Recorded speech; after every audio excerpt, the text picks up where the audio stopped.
එන්දට පස්සේ කාන්තාවක් මහත් වෙන්නේ ඇයි කියන එක ගැන තමයි කතා කරන්නේ. මේ වීඩියෝ එක ස්කිප් කරන්න නැතුව අවසානට ගන්න ඇදලා ඉන්න. මොකද ඔයාට වැදගත් කාරණා මිස් වෙන්න පුළුවන්.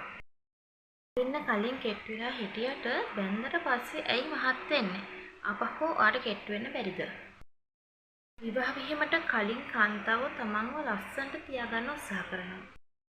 පාලනය කරනවා, ඒ වගේම පුළුවන් වෙලාවට එක්සර්සයිස් කරනවා. වීමත් ලබා ගන්නේ තෝරා බේරාගෙන. දෙමෝපියන් එක්ක ඉන්න නිසා එයාලට ඕන වෙලාවක කෑම ප්‍රතික්ෂේප කරන්න පුළුවන්. නමුත් විවාහ වුණාට පස්සේ හස්බන්ඩ් යටතේ ඉන්න නිසා මෙන්ම තමන් උපයාගෙන ආහාර ගන්න නිසා හැමදේම ආහාරයට ගන්න පුරුදු වෙනවා. මොකද විවාහ වුණාට පස්සේ කෑම ගැන තනියම තීරණය කරන්න බෑ. විවාහ වීමට කලින් කාන්තාවන්ට මානසික පීඩනය අඩුයි. නිසා කාන්තාවන් විවාහ වීමට කලින් තමන්ගේ බර නිසිලෙස පවත්වා ගැනීමටත් තමන්ව ලස්සනට තියාගන්නත් අවධානය යොමු කරනවා. විවාහයෙන් පසු ඇතිවන කාර්යබහුලත්වයත් එක්ක කාන්තාවකට තමන්ගේ බර පාලනය කරන්න ඒ වගේ තමන්ව ලස්සනට තියාගන්න අමතක වෙලා යනවා. අමතක වෙනවා නෙමෙයි, ඇත්තටම වෙලාවක් නැති වෙනවා. කාර්යබහුලත්වයත් එක්ක කාන්තාවගේ මානසික පීඩනය ඉතාමත් ඉහළ යනවා. කාන්තාව හිතන්නේ කසාද බැඳලා පස්සේ තමන් ලස්සනට ඉඳලා වැඩක් නැහැ, දැන් කවුරු තමන් දිහා බලන්නද කියලා. මෙතෙක් කාල තමන් වෙනුවෙන් කරන් ආපු සත්කාර සියල්ල නවතදමුණා. ඒ නිසා කාන්තාවක්ට තමන්ගේ රූපය ගැන සැලකිලිමත් වීමට අවධානය අඩු වෙලා යනවා.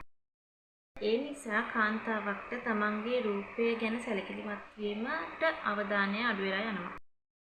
අද බැන්දට පස්සේ කාන්තාවක් උපත් පාලන ක්‍රමයක්, එහෙම නැත්නම් පෞල් සැලසුම් කිරීමේ ක්‍රමයක් භාවිතා කිරීමත් මහත් වීමට ප්‍රධාන වශයෙන් බලපාන හේතුවක්. විශේෂයෙන්ම තමන්ගේ ශරීර අභ්‍යන්තරයට ලබා ගන්නා ගිලින පෙති, ඒ වගේම ශරීරයට ලබා ගන්නා බෙහෙත් ඉන්ජෙක්ෂන් වලින් කාන්තාවන් මහත් වීමකට ලක් වෙනවා. විවාහ වීමට පස්සේ තරුණියක් ගර්භණී වීම මහත් වෙන ප්‍රධාන හේතුවක්. නිසා ගර්භණී සමයේදී ඔවුන් වැඩිපුර ආහාර ලබා ගන්න පෙළඹෙනවා. ගොඩක් වෙලාවට සිද්ධ වෙන්නේ තමන්ගේ පළවෙනි ගර්භණී සමයේදී. ඒ නිසා ගර්භණී මව්වරුන්ගේ බර ඉතාමත් ඉක්මනින් වැඩිවීමක් වෙනවා. ගැබිණි මව්වරු හිතන්නේ තමන්ගේ කුසේ ඉන්න දරුවාටත් එක්ක තමන් ආහාර ලබා ගන්න ඕන කියලා. කාලයක් යද්දී මේ කෑම කන පුරුද්දවට පුරුදු වෙන නිසා ඒක අතහැර ගන්න ඉතාමත් අපහසු වෙනවා. කාරණේ තමයි දරු ප්‍රසූතියෙන් පස්සේ දරුවාට කිරි දෙනවා කියලා සමහර මව්වරු වැඩිපුර ආහාර ලබා ගැනීමක් සිදු කරනවා.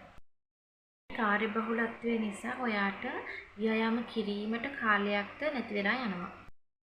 ලැබුණාට පස්සේ ඇතිවෙන මානසික පීඩනයත් කාර්යබහුලත්වයත් නිසා ඔයා අහුවෙන හැමදේම කන්න පුරුදු වෙනවා.